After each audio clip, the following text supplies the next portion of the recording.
The doorbell rang just as Nathan was clearing the dishes.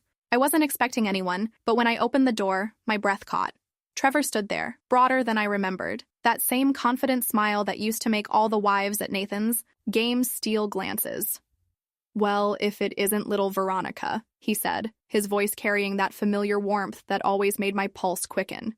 Nathan's old coach hadn't changed much. Still tall, still commanding, still dangerous in ways my husband never quite understood. "Trevor," I managed, smoothing my dress instinctively. "What brings you to Omaha?" His eyes swept over me, slow and appreciative, before meeting mine again. "Business meeting fell through. Figured I'd drop by and see how my star player's doing." Nathan appeared behind me, wiping his hands on a dish towel, face lighting up with genuine joy. "Coach, what are you doing here?" The hug they shared was warm, familiar, but I caught Trevor's gaze over my husband's shoulder, intense, lingering, promising something neither of us should want. "Понравилось начало? Ставьте лайк, подписывайтесь, пишите в комментариях, что вас зацепило." Come in, Nathan insisted, already moving toward the living room. "Veronica just made dinner. There's plenty." I wanted to protest, to suggest maybe another time, but Trevor was already stepping inside, his presence filling our modest home with an energy that made the air feel thick. "I wouldn't want to impose," he said, but his eyes were on me again, not Nathan. "It's no trouble at all," I heard myself saying, though every instinct screamed this was a mistake. The dinner conversation flowed easily between the men. Old games, shared victories, teammates who'd moved on to bigger things. I listened, refilled, glasses, tried to ignore how Trevor's attention kept drifting to me.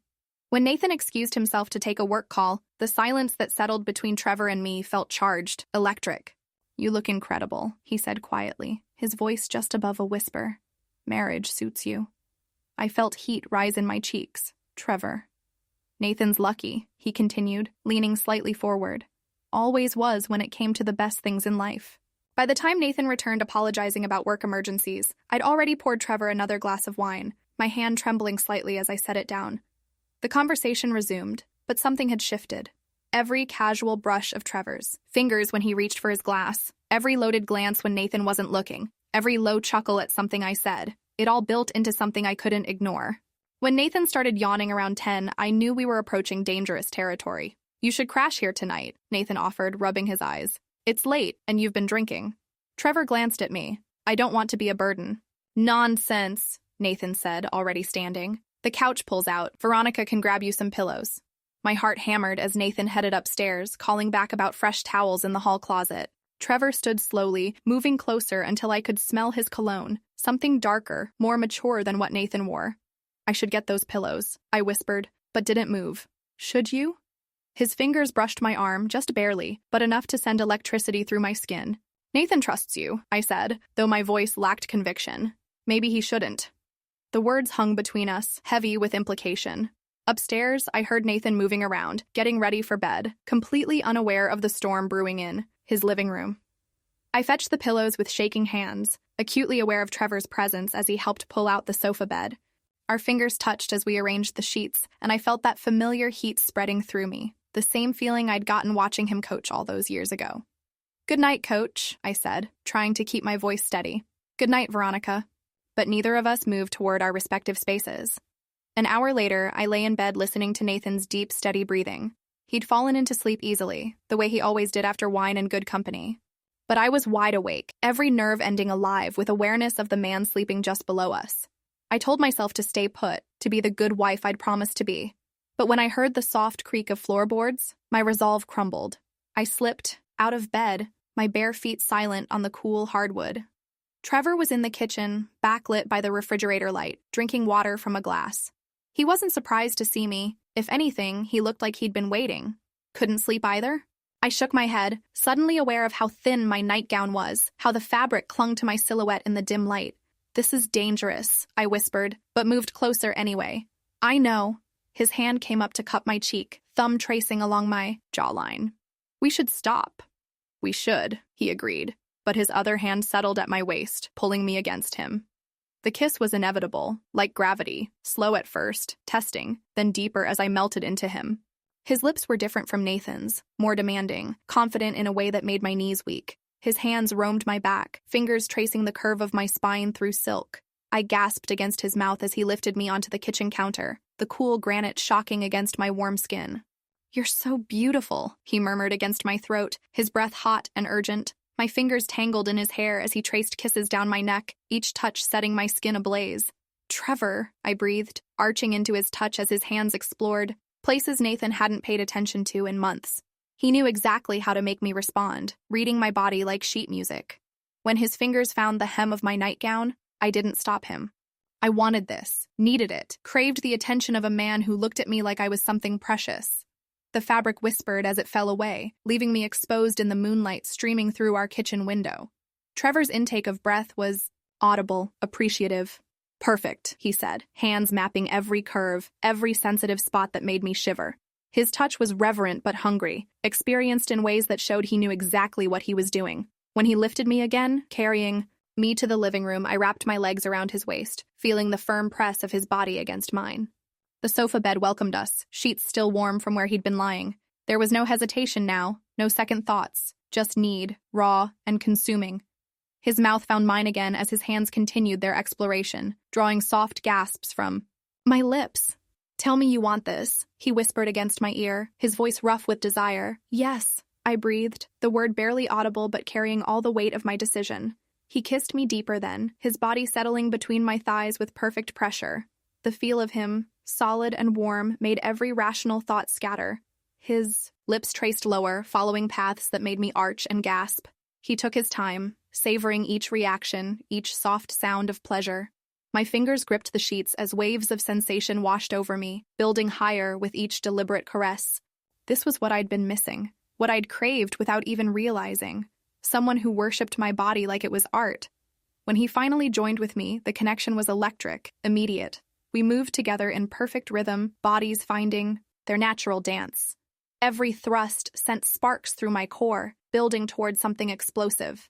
His hands gripped my hips, guiding our movements, while his eyes never left mine, intense, focused, completely present in the moment. "You feel incredible," he groaned, his voice strained with control. I could only moan in response, lost in the sensations coursing through me. The couch creaked softly beneath us, but all I could focus on was the building pressure, the climbing heat that threatened to consume me entirely. His rhythm changed, deeper, more urgent, pushing me toward the edge. The climax hit like lightning, sudden and overwhelming. My back arched as waves of pleasure crashed through me, stealing my breath, making me cling to him desperately. He followed moments later, his body tensing as he found his own release, my name escaping his lips in a harsh whisper. We collapsed together, breathing heavily, skin damp with exertion. For long minutes, we lay entwined, hearts slowly returning to normal. The reality of what we'd done began to creep in around the edges of satisfaction. Upstairs, Nathan slept on, completely unaware that his wife had just shared the most intense intimacy with his former mentor. The guilt should have been overwhelming, but all I felt was a strange sense of completion. "I should go back upstairs," I whispered, though I made no move to leave his arms. "Not yet," Trevor murmured, his fingers tracing lazy patterns on my skin. "Just a few more minutes." Those minutes stretched into another hour of whispered conversations, gentle touches, and eventually, a second round of passion that was slower, more tender, but equally consuming. When I finally crept back to bed, Nathan stirred slightly. "Everything okay?" he mumbled sleepily. "Just got some water," I lied, slipping under the covers. He pulled me close, unconsciously, trustingly, and I lay there feeling the weight of what I'd done pressing against my chest. But mixed with the guilt was satisfaction, a deep, feminine satisfaction that I hadn't felt in years. Morning came too soon. I woke to the sound of Trevor's quiet movements as he packed his overnight bag. Nathan was already in the shower, humming, off-key like he always did. I stayed in bed, listening to Trevor move through our house, knowing this might be the last time I'd hear those sounds. When Nathan emerged from the bathroom, toweling his hair, he was already talking about showing Trevor around town before he left. "You coming down for breakfast?" he asked, pulling on his clothes.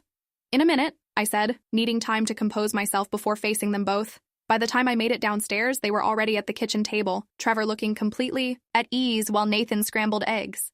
The normalcy of the scene was surreal after what had happened in this very room hours before.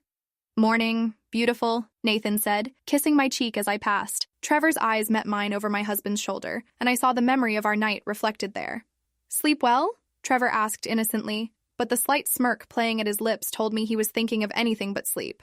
"Like a baby," I managed, accepting the coffee Nathan pressed into my hands. The conversation over breakfast was strained, at least for me. Every casual touch from Nathan felt like betrayal, while every glance from Trevor sent heat coursing through my veins.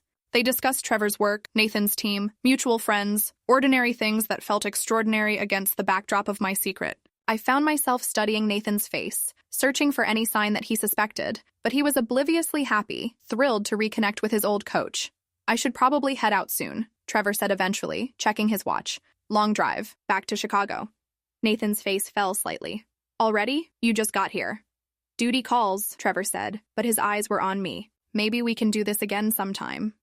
The words carried layers of meaning that made my breath catch. Nathan nodded enthusiastically. Absolutely. You're always welcome here. They hugged goodbye at the front door, another one of those warm, masculine embraces that spoke of years of shared history. When Trevor turned to me, the hug was briefer, more careful, but his lips brushed my ear as he whispered, "Thank you for an unforgettable night." My knees nearly buckled, but Nathan was right there, waving as Trevor got into his car. We watched him drive away together, Nathan's arm around my shoulders in a gesture of comfortable domesticity. "It was great seeing him again," Nathan said, contentedly. "He seems happy." I nodded, unable to trust my voice. Inside, I was a mess of conflicting emotions, guilt over betraying Nathan, satisfaction from the best passion I'd experienced in years, and something else, something dangerous that felt like longing. The day passed in a strange haze. Nathan went to work, chattering about maybe planning a trip to visit Trevor soon, while I went through the motions of normal life. But nothing felt normal.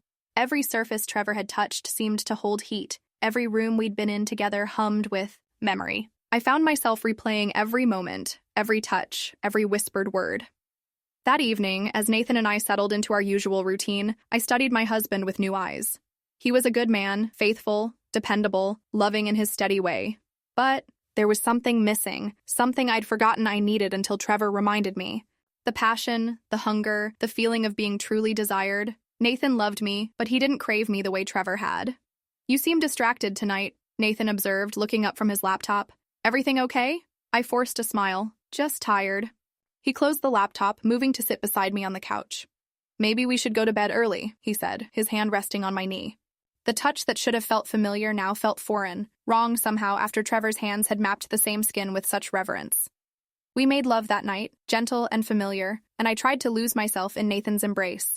But my traitorous mind kept comparing. The way Trevor had looked at me versus Nathan's distracted affection. The intensity of Trevor's touch versus Nathan's routine caresses. It wasn't fair to either of them, but I couldn't stop.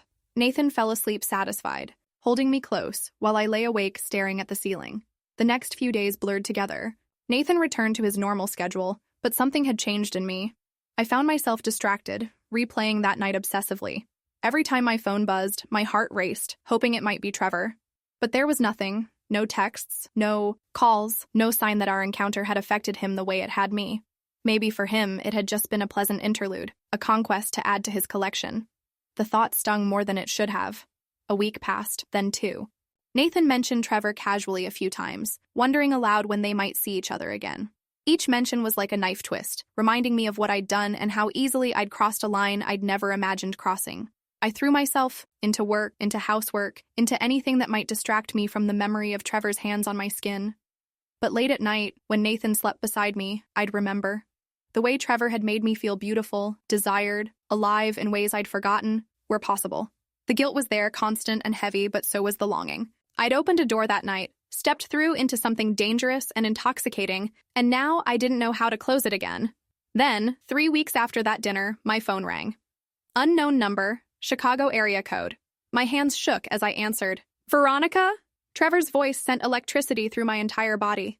I can't stop thinking about that night, the words I'd been desperate to hear finally spoken. "Trevor," I breathed, glancing around to make sure Nathan wasn't nearby. "I know I shouldn't be calling," he continued, "but I had to know. Do you regret it?" The question hung between us, across the miles. Did I regret it? The betrayal of my husband, the crossing of boundaries, the secret I now carried? "No," I whispered, surprising myself with the honesty. "I don't regret it." His sigh of relief was audible. "Good, because I can't get you out of my head. The way you felt, the way you responded, Veronica, that was incredible." "It was," I agreed, my voice barely audible. "But Trevor, I'm married. Nathan trusts me, trusts you." "I know," he said quietly, "and I respect that. But I also can't pretend that night didn't happen, or that I don't want it to happen again. The admission sent heat coursing through me, dangerous and exciting. What are you saying? I'm saying I'll be in Omaha again next month, business conference at the Marriott downtown. The implication hung in the air between us. Another chance, another opportunity to step through that door I'd opened. Trevor, think about it, he said softly. No pressure, but if you want to see me, I'll be there. The line went quiet, and I knew he was waiting for some sign, some indication of my thoughts. I'll think about it, I whispered, though we both knew I'd already decided. After he hung up, I sat staring at my phone, heart pounding. A month felt both too long and not nearly long enough. Too long to wait for what I craved, not long enough to figure out how to live with what I'd become.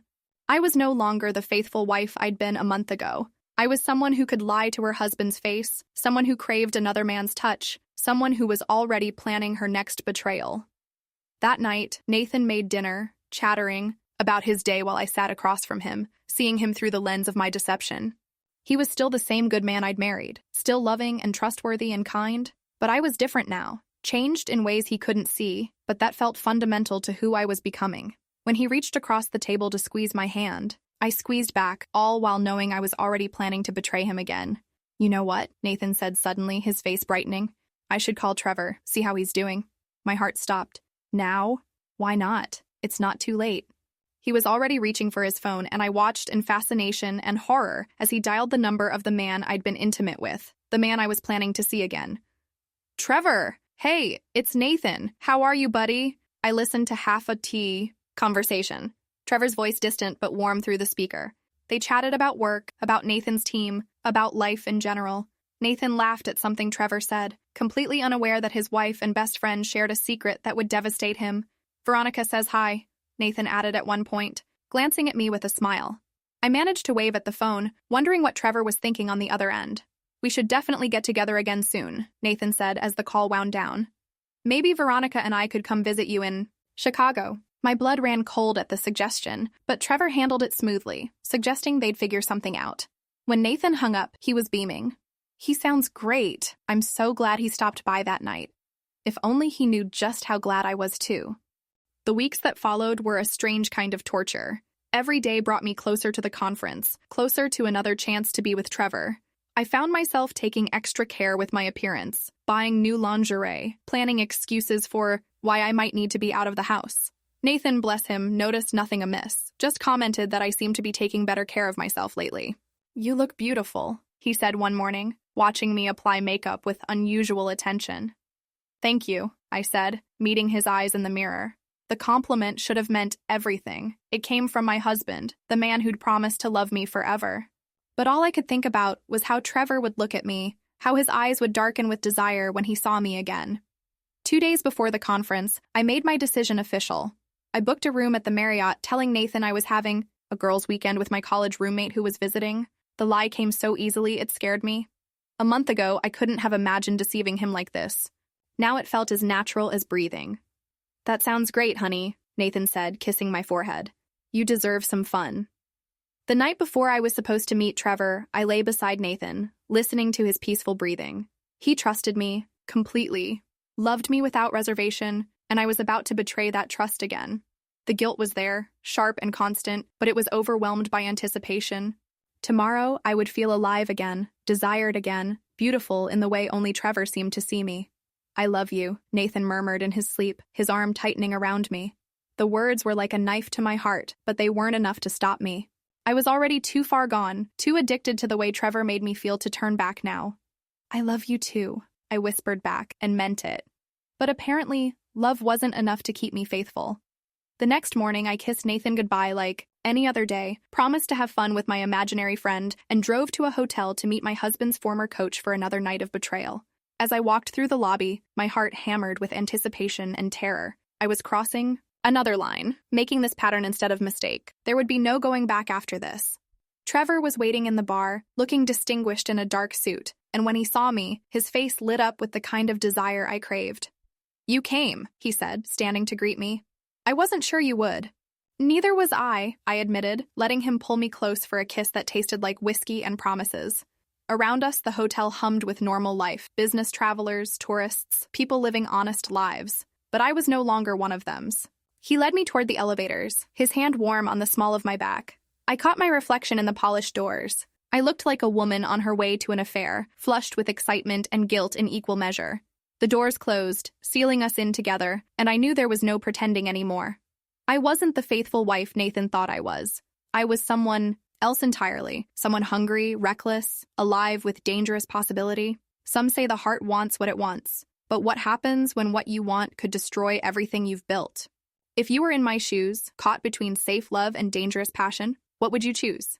Tell me in the comments. I'm curious about your thoughts. And if this story kept you on the edge, hit that like button, subscribe for more tales that push boundaries and turn on notifications because things are about to get even more intense. Until next time.